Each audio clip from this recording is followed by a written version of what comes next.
ركزت فرق البحث عن الطائرة الماليزية المفقودة بحثها في مناطق محددة بعدما التقطت إشارات يعتقد أنها صادرة عن الصندوقين الأسودين للطائرة بداية هذا الأسبوع.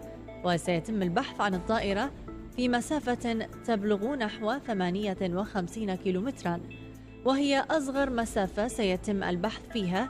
ويشارك في هذه العملية 15 طائرة و13 سفينة حسب ما أعلنت الوكالة المعنية بتنسيق فرق البحث.